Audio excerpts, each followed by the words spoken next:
दोस्तों, अगर आपने इस वीडियो में क्लिक किया है तो इसका मतलब यह है कि आप सिर्फ कम से कम समय में टेंस का सारा ज्ञान लेना चाहते हैं। तो हम आपके लिए ऐसी ही वीडियो लेकर आए हैं जो आपको कम से कम समय में सारा टेंस का ज्ञान सिर्फ एक ही वीडियो में सिखा देगी। बस आपको इस वीडियो में लास्ट तक बने रहना है और अगर वीडियो अच्छी लगती है तो वीडियो को लाइक ज़रूर करना है और चैनल को सब्सक्राइब ज़रूर कर देना है।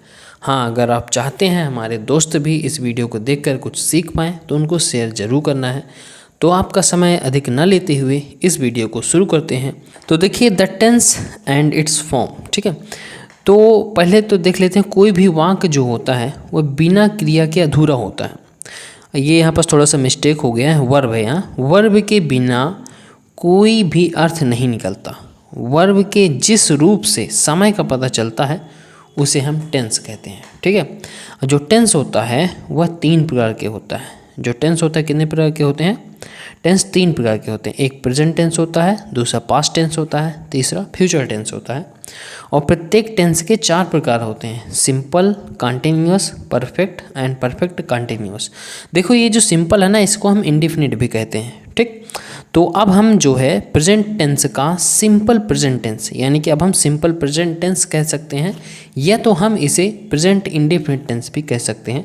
हाँ, अगर आप इस वीडियो को देख रहे हैं तो आपको पहले से कुछ ज्ञान जरूर होगा, तभी इस वीडियो को देख रहे हैं।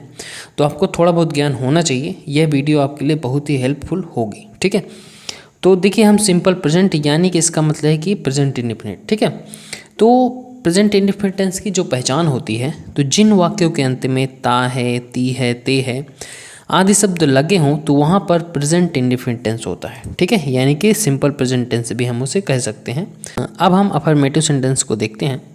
तो देखो रूल नंबर जो 1 होता है वह क्या कहता है कि वर्तमान काल के साधारण वाक्यों में ही, सी, इट व सिंगुलर सब्जेक्ट के साथ वर्ब की फर्स्ट फॉर्म में एस या ई एस लगाते हैं। यहाँ पर डा लिखा हुआ है, एस या ई एस लगाते हैं। जैसे प्ले है तो प्लेस कर देते हैं, गो है तो गोज कर देते हैं, ठीक है। अच्छा, इसका जो फार्मूला होता है, देखो सिंगुलर सब्जेक्ट करते हैं plus verb first form plus S और ई एस प्लस ऑब्जेक्ट। अगर प्लूरल है तो एस या ई एस उसमें नहीं लगेगा और उसमें सब्जेक्ट होगा, वर्ब की फर्स्ट फॉर्म होगा प्लस ऑब्जेक्ट हो जाएगा। देखो जैसे इसमें पहला एक एग्जांपल है, अनीता खाना खाती है, तो यानी कि अनीता ईट्स फूड करेंगे। क्यों ऐसे किया हमने? क्योंकि देखो रूल यह कहता है कि अगर वह सिंगुलर सब्जेक्ट है यानी कि एक वचन है, ठीक है। सिंगुलर सब्जेक्ट यानी कि वह एक वचन है, तो इसका मतलब है कि अगर एक वचन आता है तो उसकी जो वर्ब है यानी कि जो काम हो रहा है उसमें एस या ई एस जोड़ेंगे, ठीक है। तो इसलिए हमने अनीता ईट्स फूड कर दिया है, ठीक है। अगला रूल क्या कहता है? देखो अगला रूल यह कह रहा है कि इस वाक्य में वर्ब ईट्स है क्योंकि अनीता एक लड़की है, अर्थात सिंगुलर सब्जेक्ट है यानी कि एक वचन है, इसलिए वर्ब में एस ई एस लगाया गया है, ठीक है। दूसरा जो उदाहरण है, मोहन अपने विद्यालय जाता है, तो मोहन अपने विद्यालय जाता है यानी कि Mohan goes to his school, ठीक है। तो नोट यहाँ पास क्या है, यहाँ अपने के लिए हिज शब्द आया है क्योंकि मोहन एक लड़का है, इसलिए मैस्कुलाइन जेंडर के लिए हिज लिखा जाएगा। अगला है सीता अपना पाठ याद करती है, यानी कि सीता लर्न्स हर लेसन। अब फेमिनाइन जेंडर में अपने के लिए हर आता है, ठीक है। अगला है rule number 2, I, we, you, they तथा प्लूरल सब्जेक्ट के साथ वर्ब में एस ई एस नहीं लगाया जाता है। इसमें केवल वर्ब की फर्स्ट फॉर्म ही लिखी जाती है। जैसे वे अपने विद्यालय जाते हैं, दे गो टू देयर स्कूल। तो इसमें वे के साथ अपने के लिए देयर लिखा जाता है, दोस्त के साथ भी देयर लिखा जाता है। देखो वे के साथ अपने के लिए देयर लिखा जाता है तथा दोस्त के साथ भी देयर ही आता है। अगला जो है, हम अपना पाठ याद करते हैं यानी कि वी लर्न आवर लेसन, ठीक है। अगला जो है, तुम अपनी पुस्तक पढ़ते हो, ठीक है, तुम अपनी पुस्तक पढ़ते हो। यू लर्न योर बुक यानी कि नोट, इसमें क्या है, यू के साथ अपने के लिए यू लिखा जाता है। मैं अपने विद्यालय जाता हूँ, आई गो टू माई स्कूल। इसमें का मतलब क्या है कि आई के साथ अपने के लिए माई लिखा जाता है, ठीक है। अब हम नेगेटिव सेंटेंस देख लेते हैं, यानी कि नकारात्मक वाक्य यानी कि नहीं वाले वाक्य। इसका जो रूल होता है, देखो नकारात्मक वाक्यों में सिंगुलर सब्जेक्ट तथा ही, सी, इट के साथ वर्ब की फर्स्ट फॉर्म के पहले डज नॉट लिखते हैं। इसमें एस या ई एस नहीं लगाया जाता है। रूल दूसरा जो कहता है वह आई, वी, यू, दे तथा प्लूरल सब्जेक्ट के साथ डू नॉट तथा वर्ब की फर्स्ट फॉर्म लिखते हैं और इसमें एस नहीं लगाया जाता है। इसका देखो हम सिंपल से आपको फार्मूला दे देते हैं, इस फार्मूले के बेस पर ही आप आराम से कर सकते हैं। तो पहले क्या करते हैं, सब्जेक्ट, उसके बाद डज नॉट या डू नॉट करते हैं, उसके बाद वर्ब की फर्स्ट फॉर्म और उसके बाद ऑब्जेक्ट कर देते हैं। जैसे कि इसमें कहा गया है मोहन पाठ याद नहीं करता है, तो मोहन क्या है, सब्जेक्ट है, तो हमने मोहन पहले कर दिया, मोहन। उसके बाद डू नॉट या डज नॉट लगाना है। अच्छा, डू नॉट डज नॉट लगता कहाँ है, तो इसमें आपको रूल बताया गया है, आराम से पढ़ सकते हो। तो जो डज नॉट है और जो डू नॉट है, डज नॉट लगाना है किस में, एक वचन में, और डू नॉट लगाना है बहुवचन में। तो मोहन यहाँ पास एक वचन है, इसलिए इसमें डज नॉट लगाया गया। Mohan does not learn the lesson. ठीक है। अगला जो सेंटेंस है, सीता गाना नहीं गाती है, इसका मतलब है Sita does not sing a song, क्योंकि ये भी एक वचन है और इसलिए इसमें डज नॉट का प्रयोग किया गया। अगला है वह अपने विद्यालय नहीं जाता है, he does not go to school, क्योंकि ये भी एक वचन ही है। अगला है मैं बाजार नहीं जाता हूँ, I do not go to the market, market को हम बाजार भी कह सकते हैं। तुम क्रिकेट नहीं खेलते हो, यानी कि you do not play cricket. हम खाना नहीं खाते हैं। अब देखो ये बहुवचन है, तो बहुवचन यानी कि प्लूरल है, एंड प्लूरल में हमें बहुवचन की जगह यहाँ पास डू नॉट लगाया जाता है। ठीक है। तो we do not eat food, बच्चे मैदान में नहीं खेलते हैं। तो children do not play in the field, वे सिनेमा नहीं जाते हैं, they do not go to cinema. ठीक है। अगला देख लेते हैं इंटरोगेटिव। अब इंटरोगेटिव आ चुका है हमारे सामने, यानी कि इसका जो रूल है उसको पहले पढ़ लेते हैं। तो देखो, प्रश्नवाचक वाक्यों में यदि कोई वाक्य क्या से आरंभ होता है तो अंग्रेजी बनाते समय सबसे पहले डज लिखा जाता है। अगर एक वचन है, बहुवचन है, तो डू लिखा जाता है, सिंपल। इसका जो फार्मूला होता है एक वचन वाला, उसको देख लेते हैं। देखो, does plus subject plus verb की फर्स्ट फॉर्म प्लस ऑब्जेक्ट करते हैं। ठीक है। तो देखो, जैसे इसमें है क्या रमेश बाजार जाता है, तो सबसे पहले डू या डज, तो यानी कि डज एक वचन है तो डज करेंगे। सब्जेक्ट रमेश है तो रमेश कर दिया। वर्ब की फर्स्ट फॉर्म यानी कि गो है तो गो कर दिया, गो के साथ टू लगता है अगर कहीं हम जा रहे होते हैं। अब इसका ऑब्जेक्ट मार्केट है तो मार्केट कर दिया, क्वेश्चन मार्क साइन तो क्वेश्चन मार्क साइन कर दिया। ठीक। अगला है क्या अनिल खाना खाता है, तो डज अनिल ईट फूड, यहाँ पास कैट फूड है, आप ईट समझ लेना, यहाँ पास ईट है। ओके। अगला है क्या सेबू रोता है, डज सेबू वीप, क्या सेबू रोता है तो करेंगे डज सेबू वीप। इसके बाद अगला जो है क्या वह गाना गाती है, तो ये इसका जो ट्रांसलेशन है यहाँ पास आ गया है, does she Singh a song. ठीक है। अगला जो रूल है उसको देख लेते हैं।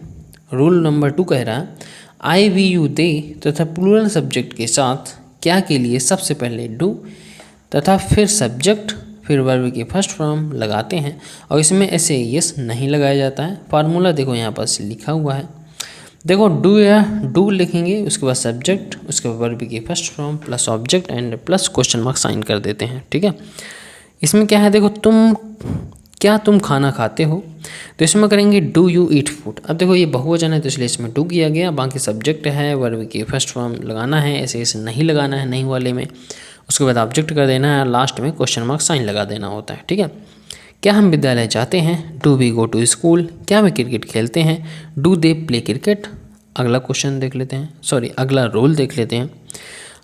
अगर वाक्यों में कोई प्रश्नवाचक शब्द जैसे कब, क्यों, क्या, कहाँ, कैसे आया हो तो अंग्रेजी बनाते समय सबसे पहले उस शब्द की अंग्रेजी करेंगे, फिर डू या डज करेंगे, उसके बाद सब्जेक्ट के अनुसार करेंगे कर्ता तथा फिर वर्ब की फर्स्ट फॉर्म लगाते हैं। जैसे हम फार्मूला भी देख लेते हैं। देखो, क्वेश्चन वर्ड यानी कि कभी क्यों कैसे सबसे पहले इसकी इंग्लिश करेंगे, उसके बाद डू या डज लगाएंगे सब्जेक्ट के अनुसार जैसे भी लगाना होगा उसमें, उसके बाद फिर सब्जेक्ट करेंगे, उसके बाद नॉट, उसके बाद वर्ब की फर्स्ट फॉर्म प्लस ऑब्जेक्ट। इस फार्मूले को देख करके ही हमें सॉल्व करना है। ठीक है। अब यहाँ पास है तुम कहाँ जाते हो, तो देखो कहाँ जो है ना वह एक क्वेश्चन वर्ड है, तो सबसे पहले इस शब्द की अंग्रेजी करेंगे, यानी कि करेंगे वेयर, उसके बाद डू या डज करना होता है तो हम यहाँ पर डू करेंगे, वेयर डू, उसके बाद सब्जेक्ट करना होता है तो सब्जेक्ट हमारा यू है तो यू कर देंगे, उसके बाद हमें वर्ब की फर्स्ट फॉर्म करना होता है तो वर्ब की फर्स्ट फॉर्म ग्रो है तो गो कर देंगे, और इसमें कोई ऑब्जेक्ट है नहीं, बस हमें क्वेश्चन मार्क लगाना है और ये सेंटेंस हमारा कंप्लीट हो जाएगा। ठीक। अगला है रमेश कब विद्यालय जाता है, यानी कि when does Ramesh go to school. अगला है सीता क्यों रोती है, यानी कि व्हाई डज सीता वीप। अगला है तुम क्या लिखते हो, यानी कि व्हाट डू यू राइट। अगला है आपका हम कहाँ जाते हैं, वेयर डू वी गो। अब इसका देखो एक और देखते हैं, कोई भी रूल, कोई भी एग्जाम्पल आपका छूटेगा नहीं। एक एक रूल को हमने इस टेंस वाली वीडियो में ले लिया है।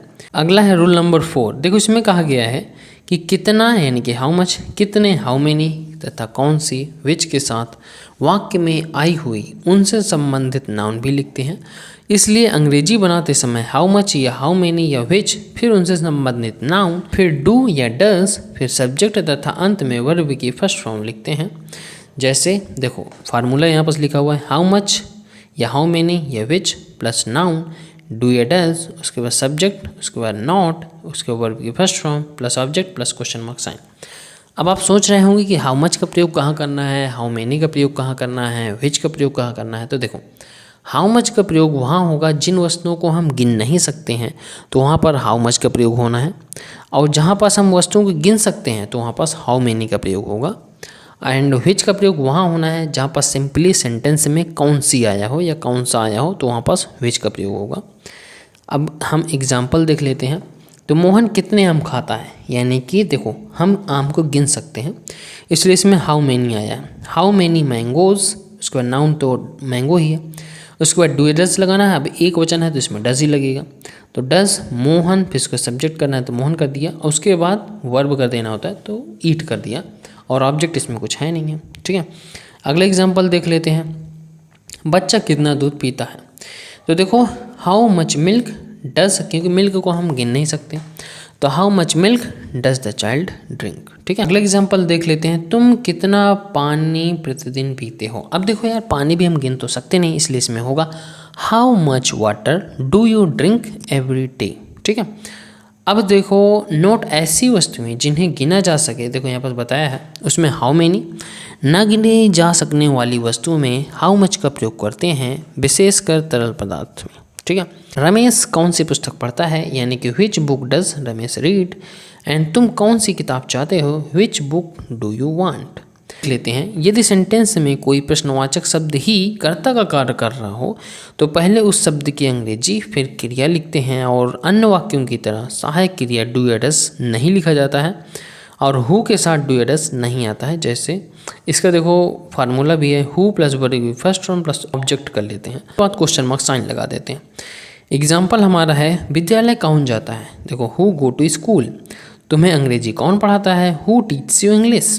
तुम्हारे घर प्रतिदिन कौन आता है, who comes to your house every day. Rule number 6 हमारा कहता है कि वाक्य इंटीग्रेटिव निगेटिव होने पर सब्जेक्ट के बाद नॉट लगाते हैं। इस तरह के वाक्यों में यदि कहीं हु यानी कि कौन आता है तो यहाँ पर डज या डू लगाया जाता है। जैसे क्या रमेश विद्यालय नहीं जाता है, does Ramesh not go to school. क्या सीता गाना नहीं गाती है, does Sita not sing a song. विद्यालय कौन नहीं जाता है, तो who does not go to school. खाना कौन नहीं खाता है, तो who does not eat food. गाना कौन नहीं गाता है, तो who does not sing a song करेंगे। तो चलिए अब हमारे सामने आ चुका है प्रेजेंट कंटिन्यूअस टेंस। तो सबसे पहले हम इस टेंस की पहचान जान लेते हैं। देखो जिन वाक्यों के अंत में रहा है, रही है, रहे हैं आदि शब्द हों तो वहाँ पर प्रेजेंट कंटिन्यूअस टेंस होता है। ठीक है, अब प्रेजेंट कंटिन्यूअस का जो साधारण वाक्य होते हैं उनका नियम पढ़ लेते हैं। देखिए साधारण वाक्य का जो नियम होता है वह साधारण वाक्यों में अंग्रेजी बनाते समय ही, सी, इट तथा सिंगुलर सब्जेक्ट के साथ इज का प्रयोग करते हैं, और वर्ब की फर्स्ट फॉर्म में आईएनजी का प्रयोग करते हैं, और यू, वी, दे तथा प्लूरल सब्जेक्ट के साथ आर लगाकर वर्ब की फर्स्ट फॉर्म में आईएनजी लगा देते हैं। देखो इसका फार्मूला ये है, बिल्कुल फार्मूले से आप अच्छे से समझ जाओगे। सब्जेक्ट पहले करते हैं, फिर इसके बाद इज या तो एम या तो आर। इज देखो ही, सी, इट के साथ लगता है, यानी कि एक वचन कर्ता के साथ। एम का प्रयोग आई के साथ ही होगा, और आर का प्रयोग यू, वी, दे के साथ होना है। वर्ब की फर्स्ट फॉर्म प्लस आईएनजी होगा उसमें, और ऑब्जेक्ट होगा। ठीक है, देखो उदाहरण में जैसे अमन रो रहा है तो अमन इज़ वीपिंग कर देंगे। अनिल खाना खा रहा है तो अनिल देखो एक ही वचन है तो इसलिए इज़ कर दिया गया है। Anil is eating food. ठीक है, आगे बढ़ते हैं। घोड़ा दौड़ रहा है तो करेंगे द हॉर्स इज रनिंग। वे कक्षा में शोर मचा रहे हैं तो they are making a noise in the class. देखो क्योंकि आईएनजी करना है और बहुवचन है वे, तो इसलिए इसमें आर कर दिया गया है, और ऑब्जेक्ट इसमें इन द क्लास है तो वो कर दिया गया। अगला है तुम खेत जोत रहे हो तो you are ploughing the field. अगला है रूल जो है आई के साथ एम लगाकर वर्ब की फर्स्ट फॉर्म में आईएनजी करते हैं। हमने बताया है कि आई के साथ एम का प्रयोग ही किया जाता है। जैसे कह दिया कि मैं खाना खा रहा हूँ तो आई एम ईटिंग फूड करेंगे। मैं अपने कपड़े धो रहा हूँ तो I am washing my cloth कर देंगे। लेते हैं नकारात्मक यानी कि निगेटिव सेंटेंस। देखो निगेटिव सेंटेंस का नियम यह है कि इज एम आर के बाद हमें नॉट लगा देना है और वर्ब की फर्स्ट फॉर्म प्लस आईएनजी सब कुछ सेम वही रहेगा, बस हमें इज एम आर के बाद नॉट लगाना है और सेम टू सेम यही रहेगा। फार्मूला देख लेते हैं। फार्मूला देखो कहता है कि subject is am are plus not plus verb की first form plus ING plus object कर देना है और कोई भी प्रॉब्लम नहीं है। जैसे कहा गया मोहन गाना नहीं गा रहा है तो करेंगे Mohan is not singing a song कर देंगे। गाय घास नहीं चल रही है तो the cow is am are के बाद नॉट लगा देना है, तो यहाँ पर हमने नॉट लगा दिया। The cow is not grazing grass. ठीक है। सीता अपनी गुड़िया से नहीं खेल रही है तो Sita is not playing with her ball. ठीक है। अगला है बच्चे मैदान में नहीं खेल रहे हैं तो the children are not playing the field. ठीक है। अगला देख लेते हैं। मैं अपने कपड़े नहीं धो रहा हूँ तो I am not washing my clothes. अब देखो इंटरोगेटिव देख लेते हैं। देखो इंटरोगेटिव का फार्मूला तो यहीं पास लिखा हुआ है, इज एम आर पहले कर देना है प्लस सब्जेक्ट कर देना है, उसके बाद वर्ब की first form plus ING plus object and उसके बाद क्वेश्चन मार्क साइन लगा देना है। चलो रूल भी देख लेते हैं। रूल देखो कहता है कि प्रश्नवाचक वाक्यों में यदि सबसे पहले क्या आया हो तो सबसे पहले इज एम आर लगाते हैं, फिर सब्जेक्ट तथा उनके बाद वर्ब की फर्स्ट फॉर्म में आईएनजी लगाते हैं। जैसे एग्जांपल देख लेते हैं। जैसे क्या लड़कियां नाच रही हैं तो कर देंगे, देखो क्या से स्टार्ट हुआ है तो इज एम आर हमें स्टार्ट में कर देना है। ठीक है। तो are the girls dancing, last में हमें क्वेश्चन मार्क लगाना नहीं भूलना है तो हमने लगा दिया है। अगला है क्या सीता गाना गा रही है तो क्या से स्टार्ट हुआ है, एक क्वेश्चन है तो इसमें इस से स्टार्ट करेंगे, is Sita singing a song. अगला है क्या मैं कपड़े धो रहा हूँ, इसमें करेंगे एम आई वॉशिंग क्लॉथ। ठीक है। नेक्स्ट है आपका रूल पढ़ लेते हैं। यदि वाक्यों में कोई प्रश्नवाचक शब्द जैसे कब, क्यों, कहाँ आया हो तो अंग्रेजी बनाते समय सबसे पहले उस शब्द की अंग्रेजी करते हैं, उसके बाद इज एम आर करते हैं, फिर सब्जेक्ट कर देते हैं और वर्ब की फर्स्ट फॉर्म में आईएनजी लगाकर उस सेंटेंस को कंप्लीट कर देते हैं। जैसे एग्जाम्पल हमारा तुम वहाँ क्यों जा रहे हो तो सबसे पहले क्यों की इंग्लिश लिखेंगे यानी कि वाई कर देंगे, उसके बाद इज एम आर लगाना है तो आर कर दिया हमने, फिर उसके बाद यू यानी कि सब्जेक्ट तो यू आ गया, उसके बाद गोइंग कर देना है गोइंग देयर। ठीक है। अगला है राम दिल्ली कब जा रहा है तो when is Ram going to Delhi. ठीक है। अगला सेंटेंस देख लेते हैं। हम बाजार क्यों जा रहे हैं, अब देखो इसमें क्यों आया है क्वेश्चन वर्ड, सबसे पहले इसकी शब्द की अंग्रेजी लिखेंगे तो वाई कर देंगे, उसके बाद इज एम आर लगाना है तो आर लगा दिया इसमें क्योंकि ये बहुवचन है, उसके बाद सब्जेक्ट करना होता है तो सब्जेक्ट हमारा वी है तो वी कर दिया, अब इसके बाद वर्ब प्लस आईएनजी करना है तो यानी कि जाना वर्ब हो गया तो गो कर देंगे और आईएनजी तो गोइंग हो गया। ठीक है। कहाँ जाना है मार्केट टू मार्केट कर दिया, लास्ट में क्वेश्चन मार्क साइन हो गया। ठीक है। सीता कहाँ जा रही है तो हियर इज सीता गोइंग। तुम कमरे में क्या कर रहे हो तो what are you doing in the room. Next rule पढ़ लेते हैं कि इस रूल में क्या है। तो देखो इस रूल में है कि कितना, हाउ मच, कितने, हाउ मेनी, कौन सी, विच के साथ वाक्य में आए हुए उनसे संबंधित नाउन भी लगाते हैं। अंग्रेजी बनाते समय सबसे पहले हाउ मच, हाउ मेनी या विच करते हैं, फिर उनसे संबंधित नाउन लगा देते हैं, उसके बाद इज एम आर एंड उसके बाद सब्जेक्ट और अंत में वर्ब की फर्स्ट फॉर्म में आईएनजी लगाते हैं। जैसे इसका फार्मूला भी लिखा हुआ है यहाँ पास, हाउ मच या हाउ मेनी या विच, उसके बाद नाउन, उसके बाद डू या डज एंड डू या डज, सॉरी इसमें गलत लिखा हुआ है, इसमें हमारा होना चाहिए इज एम आर होना चाहिए। ठीक है। क्या होना चाहिए इज एम आर, उसके बाद सब्जेक्ट, उसके बाद नॉट प्लस वर्ब की first form plus ING plus object और लास्ट में हमें क्वेश्चन मार्क साइन लगा देना है। हमारा एडिटर थोड़ा सा गड़बड़ काम कर रहा है क्योंकि वो अच्छे से टाइपिंग नहीं कर पाया है, इसके लिए क्षमा चाहते हैं। और चलिए हम कंटिन्यूसली अपना देखते हैं। रमेश कितने सेब खा रहा है तो करेंगे how many apples is Ramesh eating. देखो इसमें क्या है कि हाउ मैनी इसलिए किया गया क्योंकि हम इनको जो है गिन सकते हैं, इसलिए हाउ मैनी किया गया। एप्पल्स हमारा नाउन हो गया, इज़ कर दिया गया, उसके बाद रमेश है सब्जेक्ट तो वो कर दिया गया एंड वर्ब है तो रमेश ईटिंग कर दिया गया। उसके बाद क्वेश्चन मार्क साइन कर देना है, ऑब्जेक्ट हमारे इसमें नहीं है तो नहीं करेंगे। कितनी लड़कियां नाटक में भाग ले रही हैं तो how many girls are taking part in the drama. बच्चा कितना दूध पी रहा है तो करेंगे, अब देखो दूध को हम गिन नहीं सकते इसलिए इसमें हाउ मच का यूज़ होगा। How much milk is the child drinking. तुम कौन सी फिल्म देख रहे हो तो which film are you watching. Sita कौन सी पुस्तक पढ़ रही है, तो which book is Sita reading. Next rule है हमारा कि यदि वाक्य में कोई प्रश्नवाचक शब्द ही कर्ता का कार्य कर रहा हो तो पहले उस शब्द की अंग्रेजी करते हैं और फिर वर्ब में आईएनजी लगाते हैं। जैसे तुम्हें कौन पढ़ा रहा है, तो हु इज़ टीचिंग यू। तुम्हें कौन पढ़ा रहा है, हु इज़ टीचिंग यू। अमन को कौन पीट रहा है, तो हु इज़ बीटिंग अमन। खाना कौन पका रहा है, तो who is cooking food. Next rule है हमारा कि वाक्य के इंट्रोगेटिव प्लस नेगेटिव होने पर सब्जेक्ट के बाद नॉट लगा देना होता है, उसके बाद वर्ब प्लस आईएनजी कर देना होता है। एग्जांपल देख लेते हैं कि क्वेश्चन वर्ड पहले कर लेंगे, उसके बाद इज एम आर करना होता है, उसके बाद सब्जेक्ट के बाद हमें नॉट लगा देना होता है, उसके बाद वर्ब की first form plus ING plus object and उसके बाद लास्ट में हमें क्वेश्चन मार्क साइन लगाना है। एग्जाम्पल क्या है, क्या मैं एक पत्र नहीं लिख रहा हूँ, तो am I not writing a letter. क्या तुम आज स्कूल नहीं जा रहे हो, तो are you not going to school today. यहाँ पर क्वेश्चन मार्क नहीं लगा हुआ है तो यहाँ पर हम लगा देते हैं। महेश आज विद्यालय क्यों नहीं जा रहा है, तो why is Mahesh not going to school today. Next देख लेते हैं। अच्छा तो देखो यार, नेक्स्ट अब हमारा प्रेजेंट परफेक्ट टेंस आ चुका है। तो प्रेजेंट परफेक्ट टेंस का मतलब ये है कि यह जो है वर्तमान में ही काम हो चुका होता है, ठीक है, यानी कि जस्ट ज़्यादा समय नहीं हुआ होता, तुरंत ही हुआ होता है।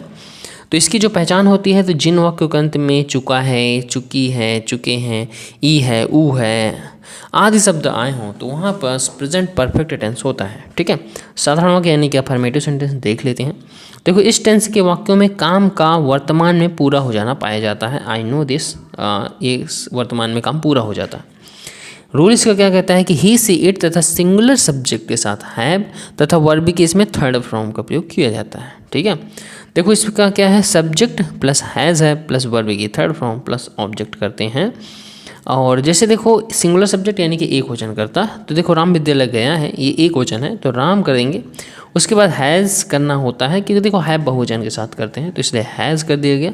वर्ब की थर्ड फॉर्म, फर्स्ट फॉर्म देखो गो होता है, थर्ड फॉर्म गॉन हो जाएगा तो गॉन टू स्कूल, ठीक है। अगला देख लेते हैं। सीता मंदिर गई है तो करेंगे Sita has gone to temple. वह अस्पताल गया है तो he has gone to hospital. Gita ने एक निबंध लिखा है, देखो ये भी एक वचन ही है तो Gita has written an letter, verb की थर्ड फॉर्म, क्योंकि फर्स्ट फॉर्म राइट होता है, सेकंड फॉर्म रोट होता है एंड थर्ड फॉर्म रिटन होता है। अगला जो रूल है वही आई वी यू दे तथा प्लूरल सब्जेक्ट के साथ हैव तथा वर्ब की थर्ड फॉर्म आती है, सेम वही है, बस हैव लगा देना है, बहुवचन है तो। जैसे मैंने एक पत्र लिखा है तो I have written a letter. सूर्य आकाश में निकल आया है, the sun has risen in the sky, ये एक वचन गया। हमने अपना कार्य समाप्त कर लिया है तो we have finished our work. उन्होंने खाना खा लिया है तो they have eaten the food कर देंगे। तुमने सांप मार दिया है तो you have killed the snake कर देंगे, ठीक है। अगला जो है वो निगेटिव है, यानी कि अगर नहीं आ जाए तब क्या करना है, तो हमें हैज़ और हैव के बाद नॉट लगा देना है, नो प्रॉब्लम, ठीक है। तो हम एग्जांपल देखते हैं। महेश ने गाना नहीं गाया है तो महेश हैज़ नॉट संग अ सॉन्ग। संग इसलिए है क्योंकि ये थर्ड फॉर्म है, ठीक है। और हैज़ के बाद नॉट लगा देना, हैज़ या हैव के बाद। मैंने एक निबंध नहीं लिखा है, यानी कि I have not written an essay. उन्होंने मुझे नहीं पीटा है तो they have not beaten me. सीता ने खाना नहीं पकाया है तो Sita has not cooked the food. अब अगला देख लेते हैं इंट्रोगेटिव। अब इंट्रोगेटिव क्या है भाई, प्रश्नवाचक शब्द, ठीक है। यदि वाक्य में कोई प्रश्नसूचक शब्द क्या से आरंभ हो तो सबसे पहले हैज़ या हैव करते हैं, उसके बाद सब्जेक्ट फिर वर्ब की थर्ड फॉर्म लगाते हैं। जैसे हैज़ है प्लस सब्जेक्ट प्लस वर्ब की third form plus object and plus question mark sign लगा देते हैं। राम ने पुस्तक पढ़ी है तो करेंगे has the Ram read the book, क्योंकि देखो अगर क्या से स्टार्ट होता है तो हैज़ अब स्टार्ट में आ जाएगा, फिर उसके बाद सब्जेक्ट करेंगे, वर्ब की थर्ड फॉर्म हो जाएगा, ऑब्जेक्ट कर देंगे एंड लास्ट में हम क्वेश्चन मार्क का साइन लगा देंगे, ठीक है। अगला है क्या माता जी ने खाना पकाया है तो has mother cooked the food, verb की थर्ड फॉर्म तो करना ही है। क्या तुमने यह पुस्तक पढ़ी है तो have you read this book. क्या अमन ने खाना खाया है तो has Aman eaten the food. अगला है यदि किसी वाक्य के बीच में कोई प्रश्नसूचक शब्द जैसे क्यों, कब, कहाँ, क्या आदि शब्द आया हो तो अंग्रेजी शब्द बनाते समय सबसे पहले उस शब्द की अंग्रेजी करते हैं, फिर हैज़ या तो हैव करते हैं, फिर सब्जेक्ट के बाद वर्ब की थर्ड फॉर्म आती है। जैसे क्वेश्चन वर्ड प्लस हैज़ है वह सब्जेक्ट प्लस नॉट वर्ब की third form plus object plus question mark sign कर देना होता है। कुछ एग्जाम्पल्स देख लेते हैं। देखो अमन क्यों रोता है? तो देखो क्यों जो है ना एक प्रश्न सूचक शब्द है, तो इसलिए सबसे पहले इसकी इंग्लिश कर लेंगे। तो वाई कर लिया, उसके बाद हैज़ हैव करना है तो हैज़ कर लिया, उसके बाद सब्जेक्ट अमन, और उसके बाद वर्ब की थर्ड फॉर्म तो वेब कर दिया, और हमें क्वेश्चन मार्क साइन लगा देना है। अगर ऑब्जेक्ट हो तो ऑब्जेक्ट भी लिखना है, बट इसमें ऑब्जेक्ट नहीं है। अनिस कहाँ जाता है? तो वेयर हैज़ अनिल गॉन। ठीक है, अनिल अनिस में थोड़ा सा मिस्टेक है। लड़का कहाँ भाग गया है? तो where has the boy run away. ठीक है, रूल यही है कि हाउ मच हाउ मैनी वाला आ गया, यानी कि कितना कितनी कौन सी है।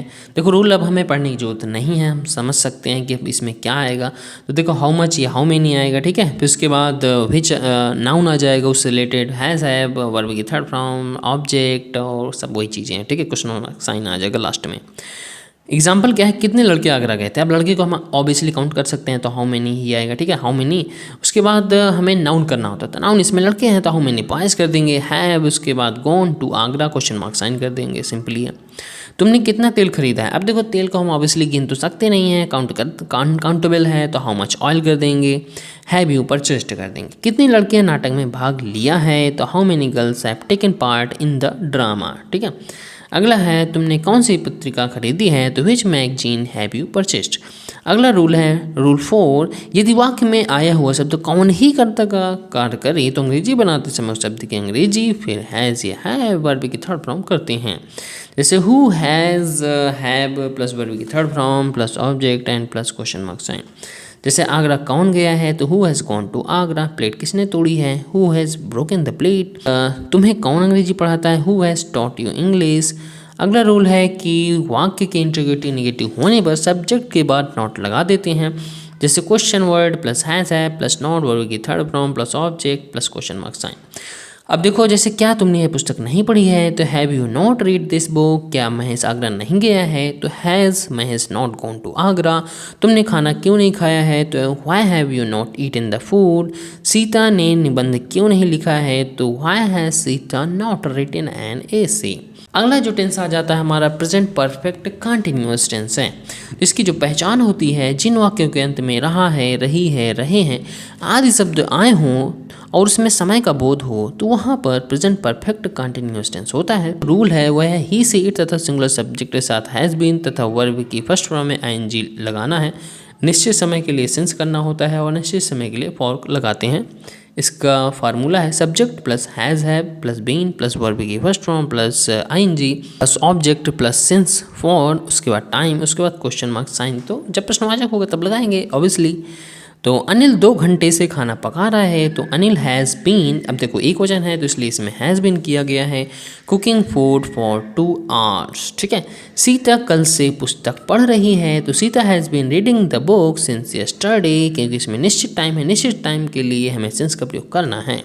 वह 2 घंटे से नाच रही है, ये अनिश्चित समय है तो इसलिए इसमें हमें फॉर का यूज़ करना है, तो she has been dancing for 2 hours.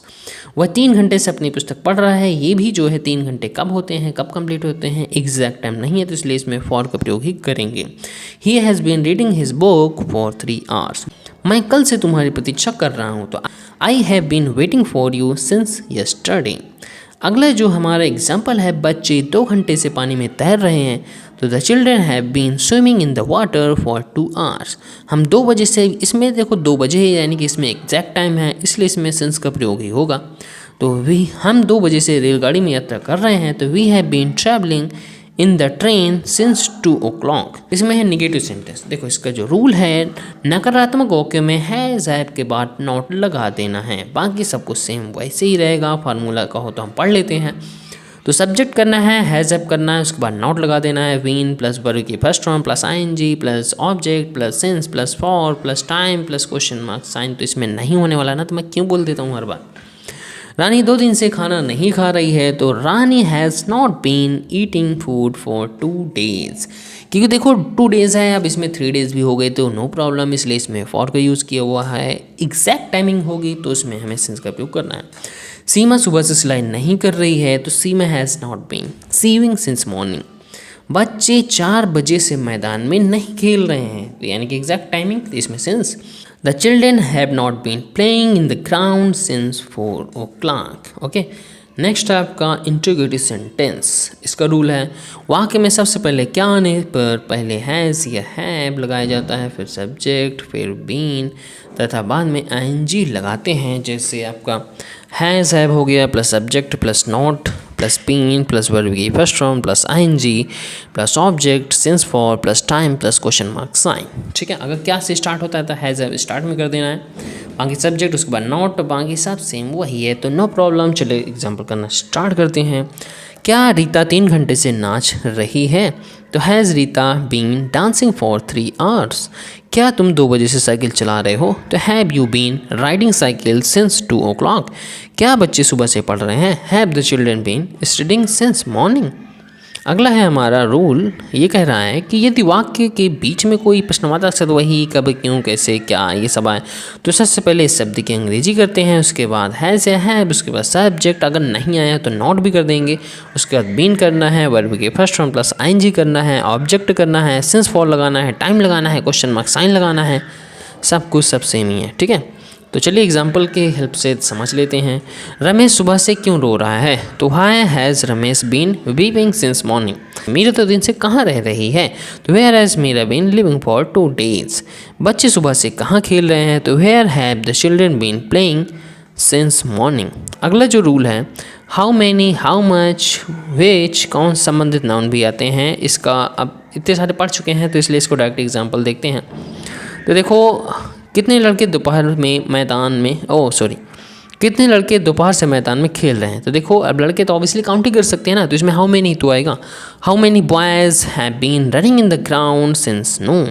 तुम्हारी गाय सुबह से कितना दूध दे रही है, तो how much milk your cow has been giving since morning.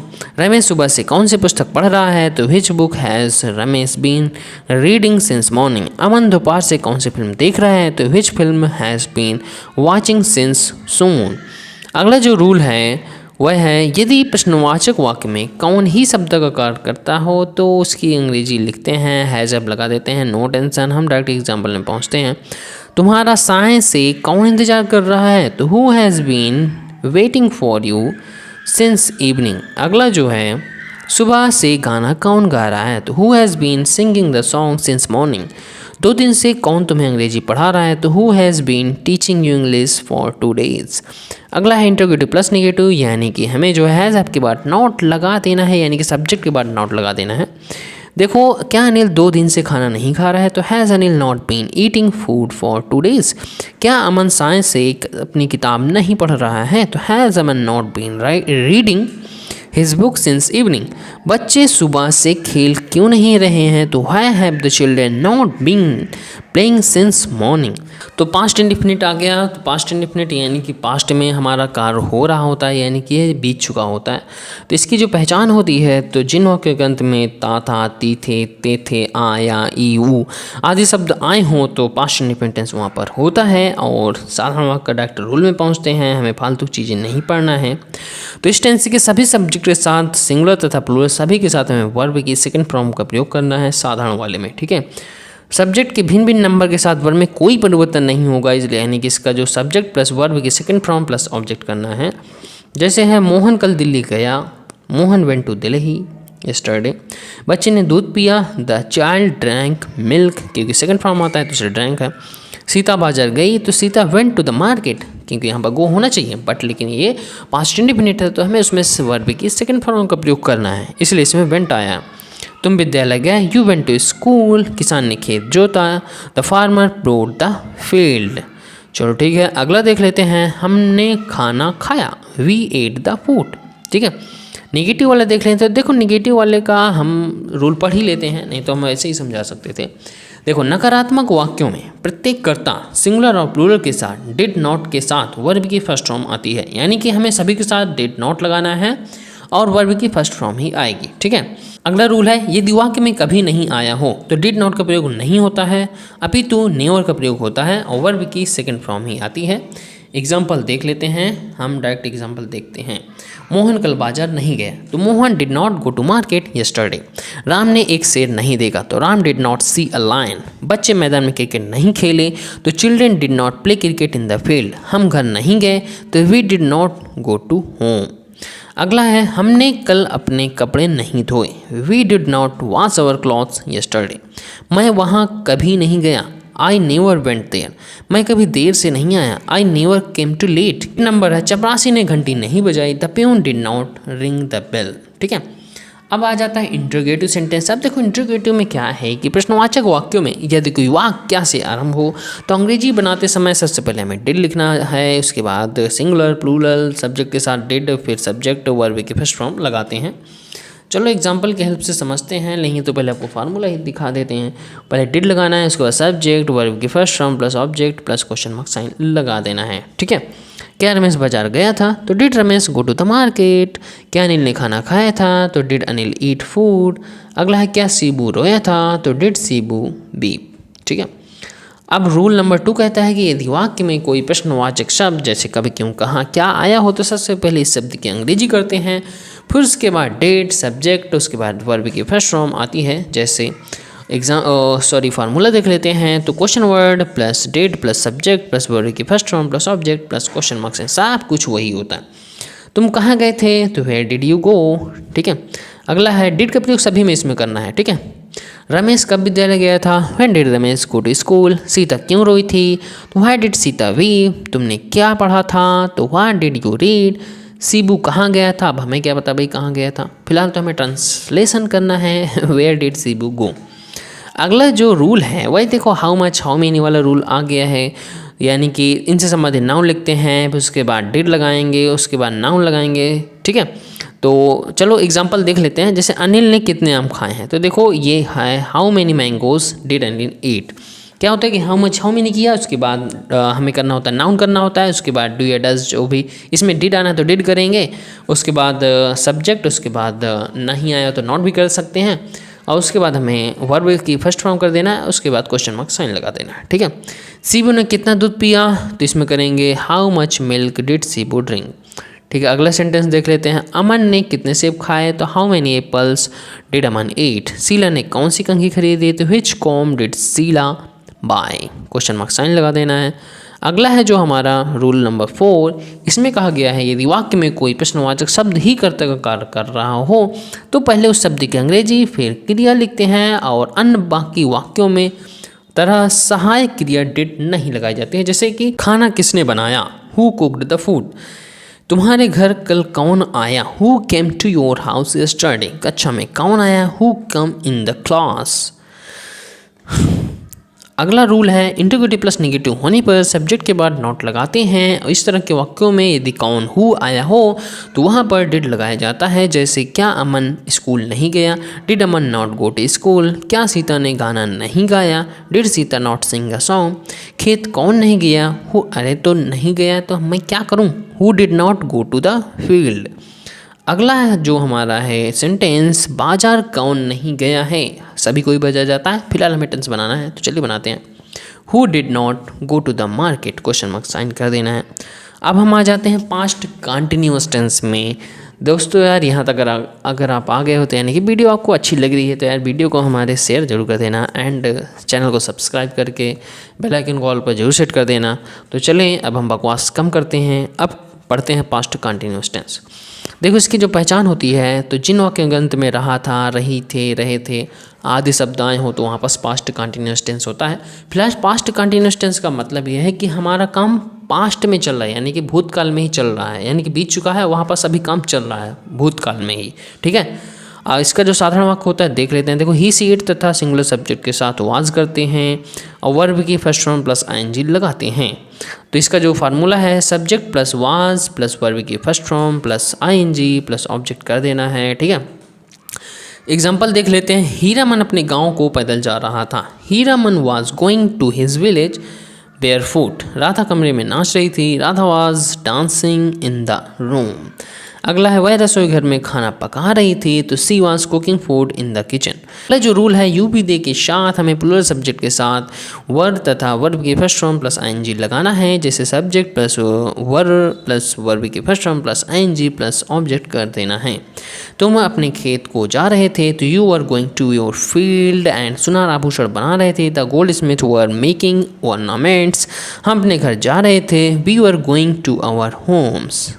Negative sentence देख लेते हैं, यानी कि नकारात्मक वाले। तो इसमें वाज वर के बाद नॉट लगा देना है, नो प्रॉब्लम। डायरेक्ट हम फार्मूला देखते हैं।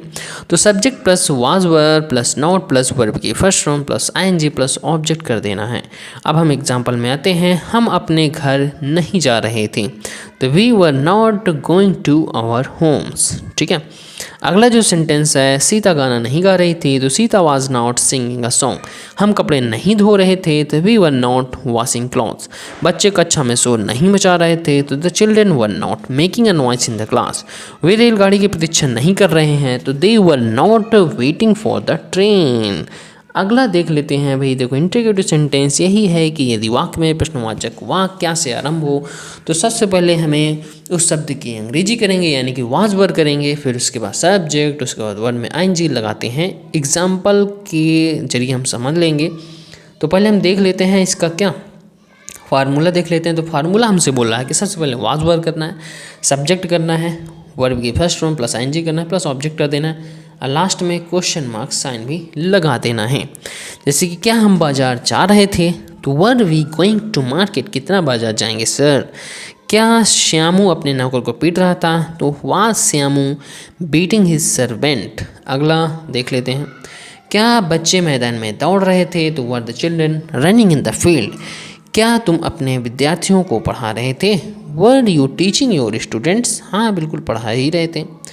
यदि कोई प्रश्नवाचक शब्द जैसे वाई, वर, व्हाट, व्हेन, यानी कब, क्यों, कहाँ, क्या, कैसे आरंभ हो, तो अंग्रेजी बनाते समय सबसे पहले उस शब्द की अंग्रेजी, फिर वाज वर, फिर सब्जेक्ट, फिर वर्ब में आईएनजी लगाते हैं।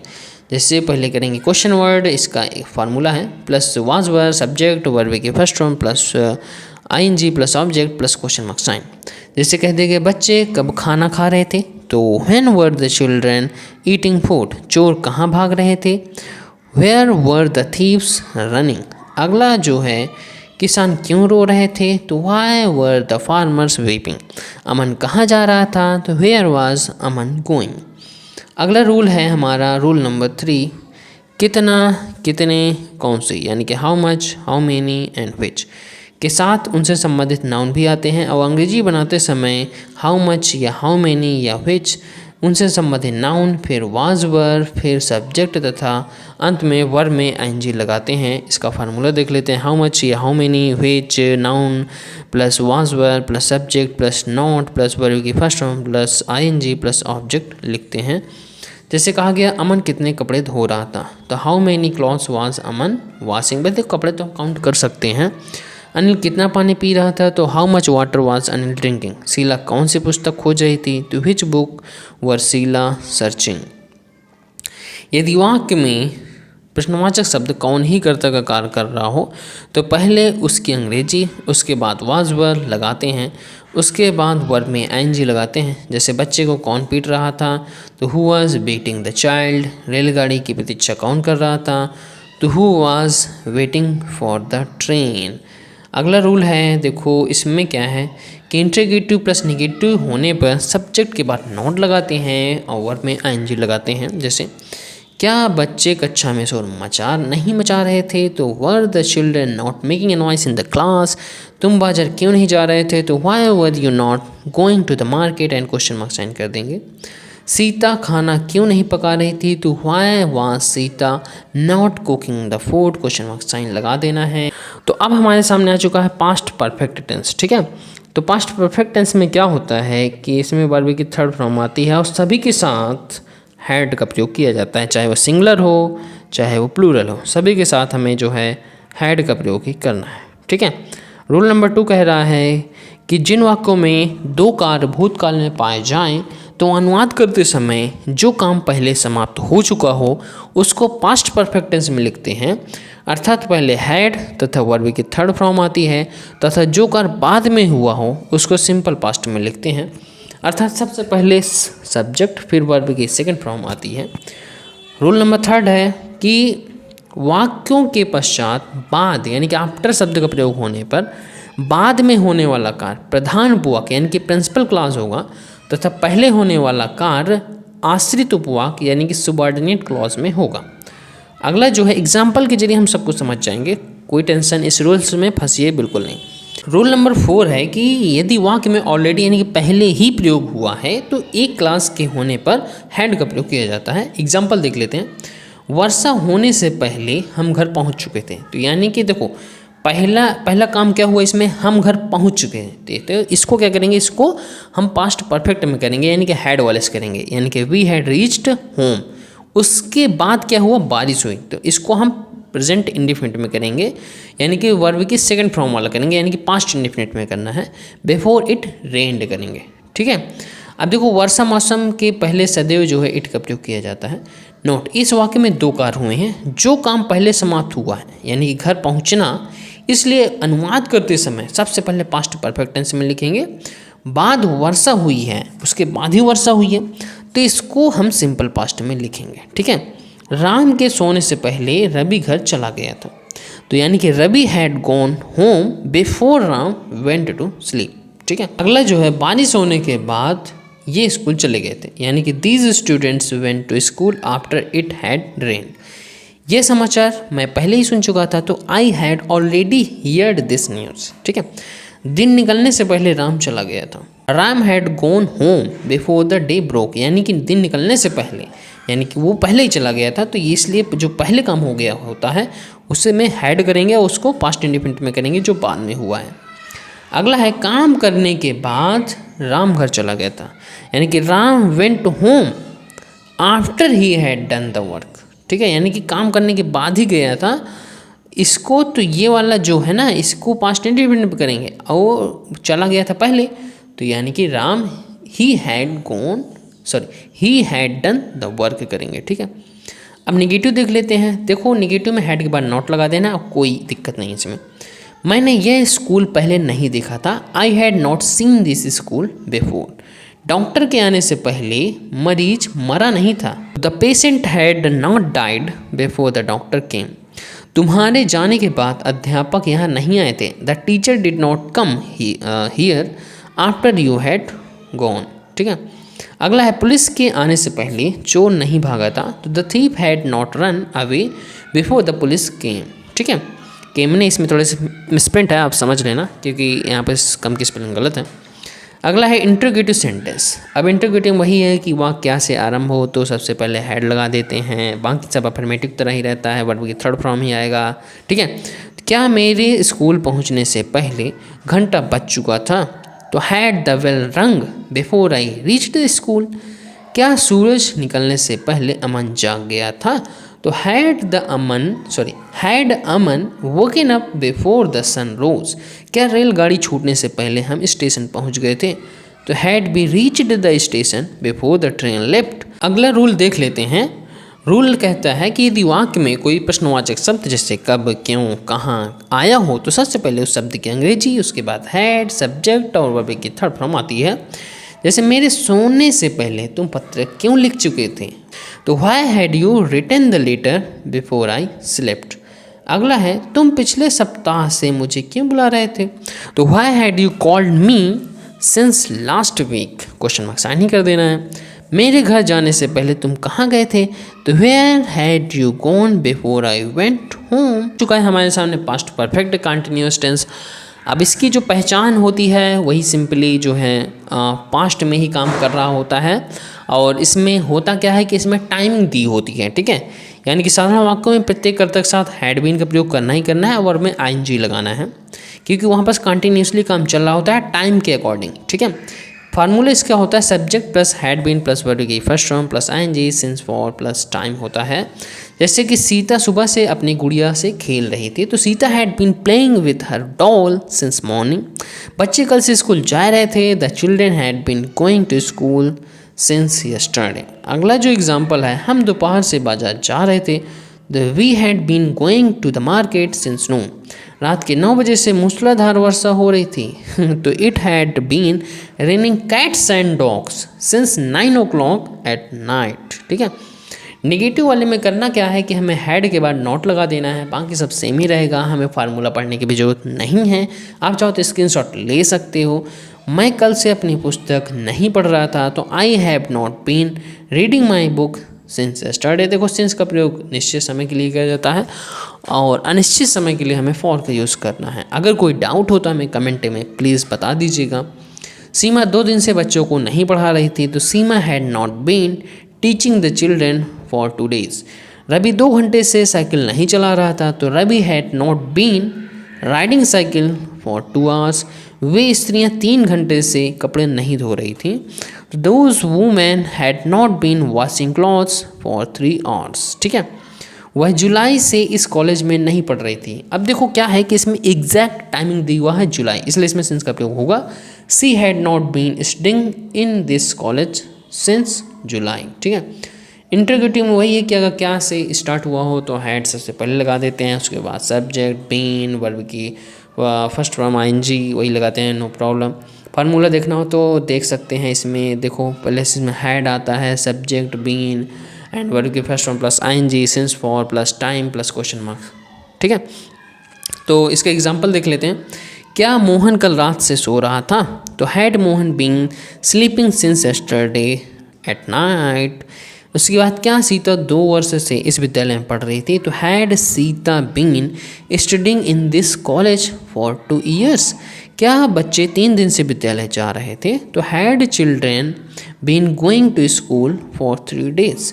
रूल नंबर अगला है, कह रहा है कि प्रश्नवाचक वाक्य में प्रश्नसूचक शब्द जैसे शब्द कब, क्यों, कहाँ आदि आने पर सबसे पहले उस शब्द की अंग्रेजी, फिर हैड, सब्जेक्ट, बीन और वर्ब की फर्स्ट फॉर्म में आईएनजी लगाना है।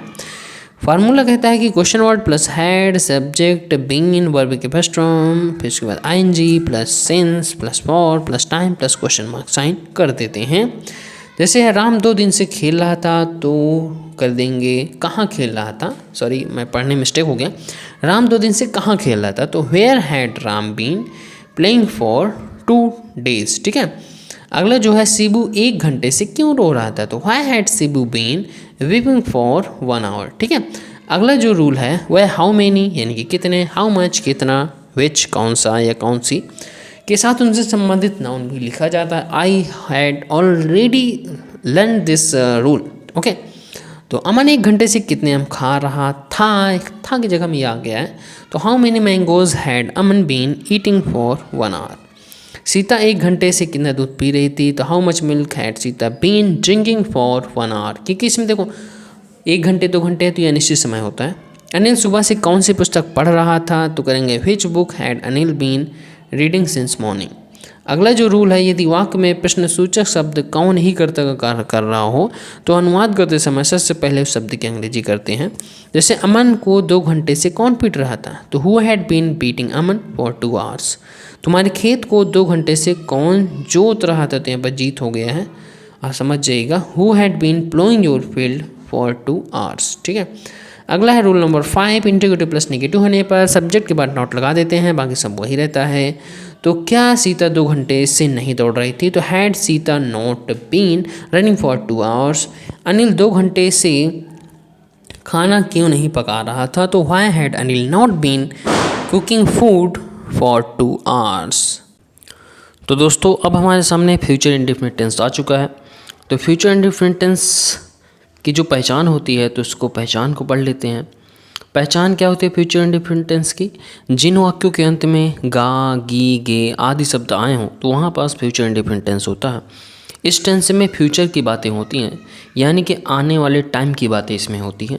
रूल क्या होता है, देखो इस टेंस के साधारण वाक्यों में अनुवाद करते समय आई वी यानी कि मैं और हम के साथ शैल का प्रयोग करते हैं, और अन्य सब्जेक्ट जैसे ही, सी, इट, दे इन सभी के साथ विल का प्रयोग करते हैं। ठीक है, और वर्ब की फर्स्ट फॉर्म का प्रयोग इसमें किया जाता है। ठीक, तो इसका जो फार्मूला होता है subject plus shall will plus verb first form plus object. ठीक है, जैसे राधा कल मेरठ जाएगी, तो Radha will go to Meerut tomorrow. अब इसमें देखो राधा जो है एक वचन है, ठीक है, यानी कि सिंगुलर नंबर है, और केवल आई बी के साथ ही शैल का प्रयोग करना है, बाकी सभी के साथ हमें विल का प्रयोग करना है, इसलिए इसमें विल आया है। उसके बाद वर्ब की फर्स्ट फॉर्म यानी कि गो आ गया है, मेरठ मेरठ हो गया, टुमारो टुमारो हो गया। ठीक है, अमन आज अपनी नानी के घर जाएगा, तो क्या हो जाएगा, Aman will go to his grandmother's house. देखो नानी को ग्रैंड मदर ही कहते हैं, दादी को भी ग्रैंड मदर ही कहते हैं। ठीक है। मैं कल सिनेमा जाऊंगा तो I shall go to cinema tomorrow, ठीक है। हम कल मैदान में खेलेंगे तो we shall play in the field tomorrow. तुम आज खेत जोतोगे, you will plough the field today. अगला जो है निगेटिव यानी कि नकारात्मक। नकारात्मक में सेल विल के बाद नॉट लगा देना है, बाकी सब सेम वही रहना है। एग्जाम्पल देख लेते हैं। अमन आज स्कूल नहीं जाएगा तो Aman will not go to school today. Radha कल गाना नहीं गाएगी तो Radha will not sing a song tomorrow. अगला है हम आज कपड़े नहीं धोएंगे तो we shall not wash the clothes today. Interrogative में क्या होता है कि अगर वाक्य से आरंभ होता है तो अंग्रेजी बनाते समय सबसे पहले सेल या बिल लिखते हैं, फिर उसके बाद सब्जेक्ट, उसके बाद वर्ब की फर्स्ट फॉर्म लगाते हैं। पहले सेल बिल कर लेते हैं, उसके बाद सब्जेक्ट वर्ब की फर्स्ट फॉर्म प्लस ऑब्जेक्ट कर लेते हैं और लास्ट में क्वेश्चन मार्क का साइन भी लगाते हैं। इसमें क्वेश्चन मार्क साइन नहीं बना हुआ है, नो प्रॉब्लम। क्या अमन आज स्कूल जाएगा तो will Aman go to school today. क्या हम आज क्लब जाएंगे, shall we go to club today. क्या तुम कल दिल्ली जाओगे, will you go to Delhi tomorrow. अगला रूल है हमारा, यदि वाक्यों में कोई प्रश्नवाचक शब्द जैसे कब, क्यों, कहाँ, क्या, कैसे, तो अंग्रेजी बनाते समय सबसे पहले इस शब्द की अंग्रेजी करते हैं, फिर उसके बाद विल या सेल करते हैं, उसके बाद सब्जेक्ट वर्ब की फर्स्ट फॉर्म एंड उसके बाद ऑब्जेक्ट लगा करके क्वेश्चन मार्क लगा करके सेंटेंस को ख़त्म कर देते हैं। फार्मूला इसका है क्वेश्चन वर्ड यानी कि कब, क्यों, कैसे की इंग्लिश पहले करेंगे, उसके बाद सेल विल, उसके बाद सब्जेक्ट, उसके बाद वर्ब की first form plus object and plus question mark sign लगा देते हैं। जैसे कहा गया सीबू आज कहाँ जाएगा तो where will Sibu go to today, ठीक है, क्वेश्चन मार्क साइन लगा देंगे। दीपू कल विद्यालय कब जाएगा तो when will Deepu go to school tomorrow. Last में क्वेश्चन मार्क साइन लगाना बिल्कुल भी नहीं भूलना है आपको। तुम आज सिनेमा क्यों जाओगे, why will you go to cinema today. अगला है हम आज कहाँ जाएंगे तो where shall we go today, ठीक है। नेक्स्ट है अब हमारा रूल आ जाता है कि कितना, कितने, कौन सी यानी कि हाउ मच, हाउ मेनी, विच के साथ आई हुई उनसे संबंधित नाउन भी लिखते हैं। इसलिए अंग्रेजी बनाते समय हाउ मच या हाउ मेनी या विच या फिर उनसे संबंधित नाउन विल सेल से फिर सब्जेक्ट तथा वर्ब की फर्स्ट फॉर्म लिखते हैं। जैसे सीबू कितना दूध पिएगा तो how much milk Cebu drink, क्योंकि देखिए इसमें नाउन का प्रयोग किया जाता है, क्योंकि हाउ मच हाउ मेनी के बाद नाउन, उसके बाद सेल बिल, उसके बाद सब्जेक्ट, अगर उसके बाद नॉट आया तो नॉट कर देंगे, उसके बाद वर्ब की फर्स्ट फॉर्म कर देना है एंड उसके बाद ऑब्जेक्ट करना है एंड क्वेश्चन मार्क साइन लगा करके उस सेंटेंस को ख़त्म कर देना है। अगला है अनिल कितने आम खाएगा, तो आम को हम काउंट कर सकते हैं इसलिए इसमें हाउ मेनी का प्रयोग हुआ ही है obviously. How many mangoes will Anil eat. अगला है तुम आज कौन सी फिल्म देखोगे तो which film will you see today. अगला है हम आज कौन सी पुस्तक पढ़ेंगे, which book shall we read today. अगला जो रूल है हमारा वह यदि वाक्य में कोई शब्द सब्जेक्ट का ही कार्य कर रहा हो तो अंग्रेजी बनाते समय सबसे पहले उस शब्द की अंग्रेजी करते हैं, फिर सेल या विल एंड उसके बाद वर्ब की फर्स्ट फॉर्म लगाते हैं। जैसे तुम्हें अंग्रेजी कौन पढ़ाएगा तो who will teach you English. हमारे कपड़े कौन धोएगा, who will wash our clothes. अगला है आज बाजार कौन जाएगा, who will go to the market today. अगला रूल है वाक्य इंटरोगेटिव प्लस नेगेटिव होने पर सब्जेक्ट के बाद नॉट लगा देते हैं, फिर वर्ब की फर्स्ट फॉर्म लगाते हैं। जैसे क्या अमन आज बाजार नहीं जाएगा तो will Aman not go to market today. आज कौन नहीं नहाएगा, who will not take bath today. तुम आज विद्यालय क्यों नहीं जाओगे, why will you not go to school today. अगला है अनिल बाजार क्यों नहीं जाएगा तो why will Anil go to the market today. इसी के साथ हमारा ये फ्यूचर इंडेफिनिट टेंस खत्म होता है। अब हम पढ़ते हैं फ्यूचर कंटिन्यूअस टेंस की तरफ। इसकी जो पहचान होती है, जिन वाक्यों के अंतिम में रहा होगा, रही होगे, रहे होंगे आदि शब्द आए हो तो वहाँ पर फ्यूचर कंटिन्यूअस टेंस होता है। अब इसका अफर्मेटिव वाला रूल पढ़ लेते हैं। देखो अफर्मेटिव रूल है कि इस वाक्य में आई वी के साथ सेल बी यानी कि सेल बिल वही रहेगा, सब कुछ वही है, केवल सेल विल के साथ हमें बी का प्रयोग कर लेना है और वर्ब की फर्स्ट फॉर्म प्लस आईएनजी कर देना है, यानी कि वर्ब के साथ हमें आईएनजी लगाना है, बाकी सब सेम ही है। जैसे एग्जाम्पल देख लेते हैं, मैं अपना पाठ याद कर रहा हूँगा तो I shall be learning my lesson. Aman गाना गा रहा होगा, Aman will be singing a song. हम सिनेमा देख रहे होंगे, we shall be seeing the cinema. हम तुम्हारे घर आ रहे होंगे, we will be coming to your house. अगला जो रूल है वह निगेटिव वाला आ जाता है। निगेटिव में सेल बिल के बाद नॉट लगा देते हैं, बाकी सब सेम वही रहना है। जैसे अमन खाना नहीं खा रहा होगा तो Aman will not be eating food. हम मैदान में नहीं खेल रहे होंगे तो we shall not be playing in the ground. अगला है हम रात को अपना पाठ याद नहीं कर रहे होंगे तो we shall not be learning our lesson at night. अगला है किरण खाना नहीं पका रही होगी तो Kiran will not be cooking food. अगला जो है वो इंटरोगेटिव आ जाता है, यानी कि यदि वाक्य प्रश्नवाचक वाक्य यानी कि क्या से आरंभ हो तो अंग्रेजी बनाते समय सबसे पहले विल या शैल, फिर सब्जेक्ट, फिर बी तथा अंत में वर्ब की फर्स्ट फॉर्म में आईएनजी लगा देते हैं। अब इसके कुछ एग्जांपल्स देख लेते हैं। तो इसका फार्मूला देखना हो तो वो भी देख लेते हैं। देखो will shall plus subject plus अगर नॉट आया तो नॉट कर देंगे, फिर बी कर देना है, उसके verb first form plus ING plus object और उसके बाद क्वेश्चन मार्क साइन लगा हुआ है। एग्जाम्पल है क्या मोर जंगल में नाच रहा होगा तो will the peacock be dancing in the forest. क्या सीता कपड़े सिल रही होगी तो will Sita be sewing the clothes. अगला एग्जाम्पल है क्या हम कल बाजार जा रहे होंगे, shall be going to the market tomorrow. क्या मैं अपने गांव जा रहा हूँगा, shall I be going to my village. अगला जो रूल है यदि वाक्य प्रश्नवाचक वाक्य शब्द जैसे कब, क्यों, क्या, कहाँ, कैसे आया हो तो अंग्रेजी बनाते समय सबसे पहले उस शब्द की अंग्रेजी, फिर विल या शैल, फिर सब्जेक्ट, फिर बी तथा बाद में वर्ब की first form plus ING plus object plus question mark sign कर देते हैं। फार्मूला देख लेते हैं। तो फार्मूला कह रहा है क्वेश्चन वर्ड पहले करेंगे, उसके बाद विल या शैल, उसके बाद सब्जेक्ट, उसके बाद नॉट, उसके बाद बी प्लस वर्ब की first form plus ING plus object plus question mark sign कर देते हैं। एग्जाम्पल है अमन कल कहाँ जा रहा होगा तो where will Aman be going tomorrow. अगला जो सेंटेंस है हमारा ये कल क्या कर रहे होंगे तो what will be they be doing tomorrow. बच्चा क्यों रो रहा होगा तो why will be the child be weeping. तुम सिनेमा क्यों जा रहे होगे तो why will you be going to cinema. Last में क्वेश्चन मार्क साइन लगाना बिल्कुल ना मत भूलना। How much, how many. अब इसमें क्या है कि बस वही रूल है तो इस हम रूल को नहीं पढ़ते हैं, सब सेम ही है, बस हम डायरेक्ट फार्मूला देखते हैं। देखो हाउ मच ये हाउ मेनी स्टार्टिंग में करना है एंड उसके बाद नाउन कर देना है, उसके बाद विल कर देना है या तो शैल कर देना है, subject not be plus verb की first form plus ING plus object plus question mark sign. अब डायरेक्ट हम एग्जांपल्स में आते हैं, बाकी सब कुछ वही है तो क्यों बार बार हम टाइम पास करें ऐसा कर करके। तो अब हम डायरेक्ट एग्जांपल में पहुंचते हैं। तो क्या है कमरे में कितने बच्चे पढ़ रहे होंगे तो अब बच्चों को तो हम गिन ही सकते हैं, जिसमें हाउ मेनी तो हो गई। How many children will be studying in the room. Ramesh कितना तेल खरीद रहा होगा। How much oil Ramesh will be purchasing. बच्चे अंग्रेजी की कौन सी पुस्तक पढ़ रहे होंगे तो which book of English will be the children reading.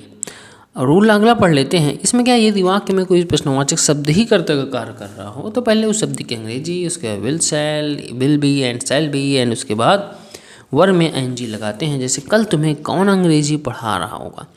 Who will be teaching English to you tomorrow. विद्यार्थियों को कौन पीट रहा होगा। Who will be beating the students.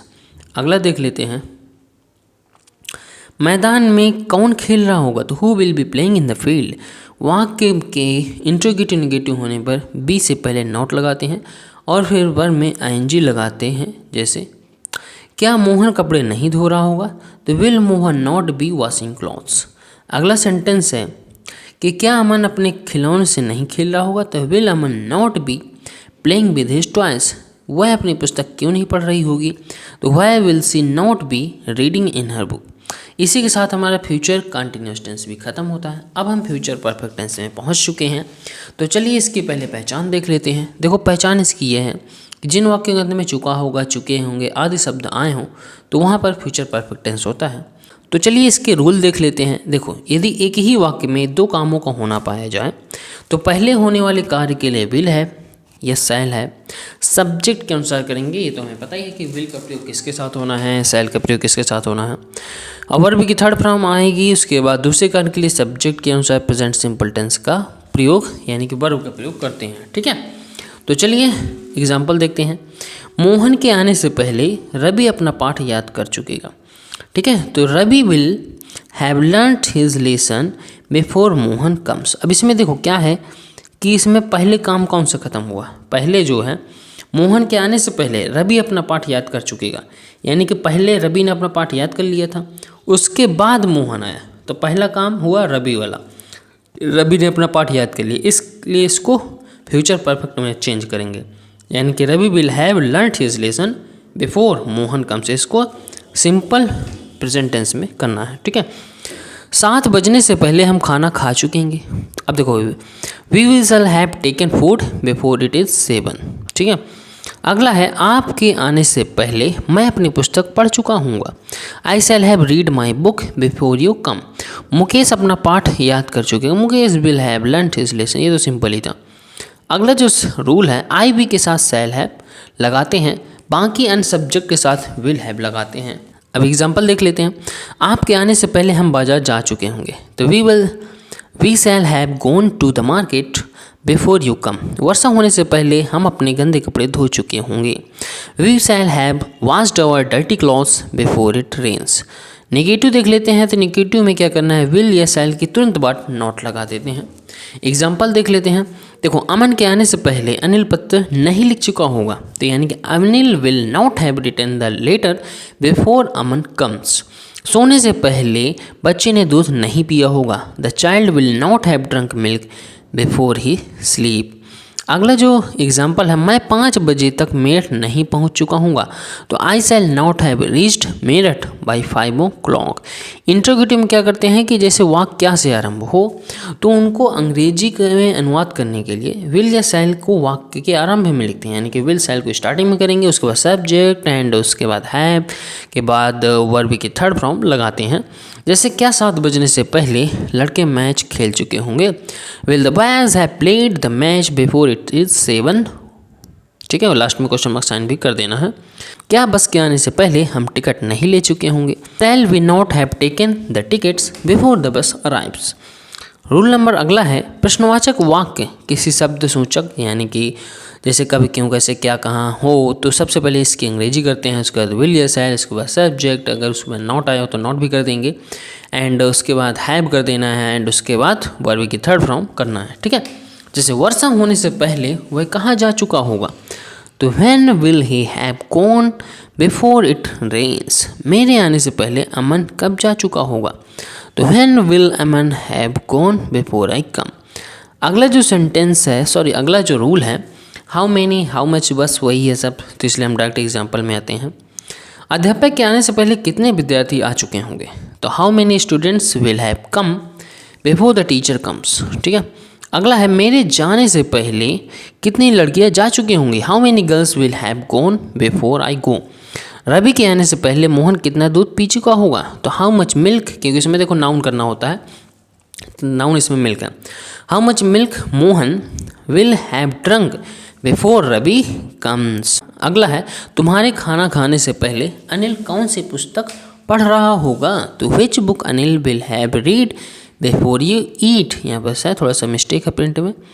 यदि वाक्य में कौन शब्द ही कर्ता का कार्य करे, अनुवाद करते समय पहले कौन की अंग्रेजी, फिर विल या शैल, फिर हैव या वर्ब की थर्ड फॉर्म करते हैं।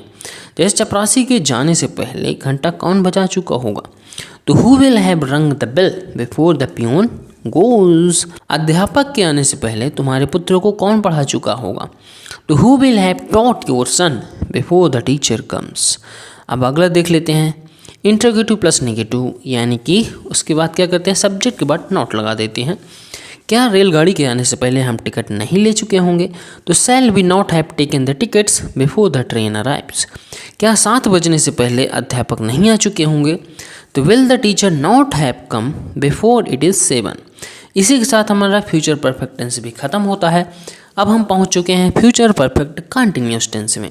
तो इसकी जो पहचान होती है वह जिन वाक्यों के अंत में रहा होगा, रही होगी, रहे होंगे आदि शब्द हों और वहाँ पर समय का लोप हो, यानी कि वहाँ पर समय दिख रहा हो, समय का बोध हो रहा हो, तो वहाँ पर फ्यूचर परफेक्ट कंटिन्यूअस टेंस होता है। तो इसके रूल पढ़ लेते हैं। तो चलिए शुरू करते हैं। देखो, साधारण वाक्यों में अनुवाद करते समय आई बी के साथ शैल हैव बीन करेंगे और बाकी सभी सब्जेक्ट के साथ हमें विल हैव बीन का प्रयोग करना है। जो इसका फार्मूला है, तो subject plus will shall have been verb की first form plus ING plus object plus since for plus time लगाना है हमें, ठीक है। देखो, निश्चित समय के लिए तो आपको पता ही है कि सिंस का प्रयोग करना है और निश्चित समय के लिए फॉर का प्रयोग करना है। मोहन 2 घंटे से खेल रहा होगा, तो Mohan will have been playing for 2 hours, क्योंकि ये करेक्ट टाइम नहीं है 2 घंटे। किरण सुबह से नाच रही होगी, तो ये बिल्कुल करेक्ट है। Kiran will have been dancing since morning. तुम सुबह से खाना खा रहे होगे, तो we shall have been eating food since morning. मैं साइंस से साइकिल चला रहा हूँ। I shall have been riding cycle since evening. हम 4 वर्ष से इस मकान में रह रहे होंगे। The we shall have been living in this house for 4 years। वे सुबह से तालाब में तैर रहे होंगे। तो इसका जो है they will have been swimming in the tank since morning. अगला है निगेटिव सेंटेंस। तो इसमें क्या है, विल शैल के बाद नॉट लगा देना है। इसका फार्मूला देख लेते हैं। Subject plus will shall plus not plus have plus been plus verb की first form plus ING plus object plus since for. इनमें सिंस लगेंगे तो फॉर लगेंगे, उसके बाद टाइम जो भी होगा उसमें वो कर लेंगे। सीता 2 वर्ष से कठिन परिश्रम नहीं कर रही होगी। तो Sita will not have been working hard for 2 years। बच्चे सुबह से तालाब में नहीं तैर रहे होंगे। तो the children will not have been swimming in the pond since morning. अगला है मैं सुबह से नाच नहीं रही होंगी। तो I shall not have been dancing since morning. Interrogative देख लेते हैं। तो देखो अगर वाक्य से आरंभ होता है तो विल या शैल से हमें स्टार्ट करना है सेंटेंस, उसके बाद सब्जेक्ट करना है, फिर हैव बीन करना है, वर्ब में आईएनजी लगाना है। फार्मूला देख लेते हैं। तो विल शैल पहले करेंगे, उसके बाद सब्जेक्ट, उसके बाद हैव बीन प्लस वर्ब की first form plus ING plus object plus since या फॉर, उसके बाद टाइम एंड उसके बाद हमें क्वेश्चन मार्क का साइन लगा देना है। क्या मोहन सुबह से खाना खा रहा होगा। तो will Mohan have been eating food since morning. अगला है क्या हम 1976 से इस मकान में रह रहे होंगे। तो shall we have been living in this house since 1976। क्या तुम सोमवार से विद्यालय जा रहे होगे। तो will you have been going to school since Monday. अगला जो रूल है वह है वाक्य में कोई प्रश्नवाचक शब्द जैसे कि कब क्यों कैसे क्या कहाँ आदि शब्द आने पर उस शब्द की अंग्रेजी पहले करेंगे, उसके बाद विल शैल, उसके बाद सब्जेक्ट, हैव बीन, वर्ब में आईएनजी। एग्जाम्पल देख लेते हैं। वे बच्चे सुबह से क्यों रो रहे होंगे। तो why will those children have been weeping since morning. अगला जो है वह है तुम 1986 से कहाँ रह रहे होगे। तो where will you have been living since 1986। How much, how many, तो इसमें उनसे संबंधित नाउन का प्रयोग करते हैं, बाकी सब सेम वही है। कल शाम से कितने बच्चे मैदान में दौड़ रहे होंगे। तो how many children will have been running in the ground since yesterday evening. उसके बाद क्या, बच्चे सुबह से कितना दूध पी रहा होगा। तो how much milk will the child have been drinking since morning. अगला जो है रमेश सुबह से कौन सी पतंग उड़ा रहा होगा। वह which kite will Ramesh have been flying since morning. अगला जो रूल है वह है यदि वाक्य में कौन शब्द ही कर्ता का कार्य कर रहा हो तो अनुवाद करते समय सबसे पहले उसकी अंग्रेजी फिर सब्जेक्ट लिखते हैं जैसे रहा होगा। तो यहाँ पास जो ये दिया हुआ है वो यहाँ पास मिस्टेक है क्योंकि यहाँ पास ये गलत आ गया है। तो इसको ये यहाँ पास होगा, देखो who will have been teaching English to Shivani since morning, ऊपर नीचे यहाँ पास मिस्टेक हो गया है। असाएं से रोगी को दवाई कौन दे रहा होगा।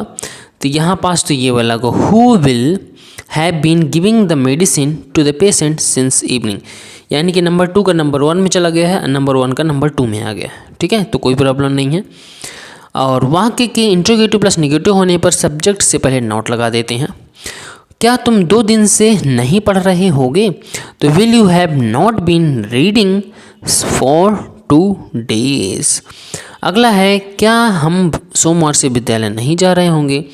तो we have not been going to school since Monday. तुम कल से खाना क्यों नहीं खा रहे होगे।